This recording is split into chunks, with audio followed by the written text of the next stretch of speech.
3 high-value target ang arestado sa ginasang buy-bust operation ng mga operatiba ng Cavite PNP na nagresulta sa pagkakasamsam ng mahigit 600,000 pesos halaga ng hininalang shabu sa lungsod ng Dasmariñas. Magbabalita dyan si Patrolwoman Jessie Chris of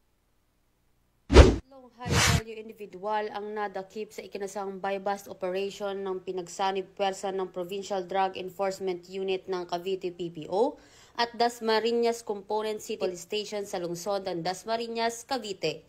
Kinilala ni Police Lieutenant Colonel Chester Noel Borlongan, Chief ng Provincial Intelligence Unit, ang mga suspect sa mga alias na Boss, Maria at Hart, pawang mga residente ng Cavite.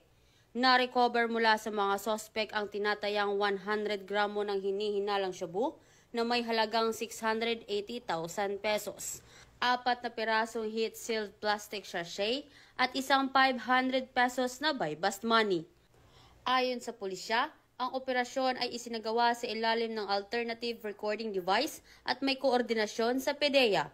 Kasalukuyang nasa kustodiya ng Dasmariñas Component City Police Station ang 3 suspect habang inihahanda ang kasong isasampa sa paglabag sa Republic Act 9165 o Comprehensive Dangerous Drugs Act of 2002. Patuloy namang pinaigting ng kapulisan ng Cavite PPO ang kanilang kampanya laban sa ilegal na droga sa buong lalawigan, bilang bahagi ng kanilang layuning mapanatili ang kapayapaan at kaayusan sa ating komunidad. Mula dito sa Calabarzon, ako ang inyong Police News Network Correspondent, Patrolwoman Jessie Chris S. Obrero, alagad ng batas, tagataguyod ng Balitang Pulis.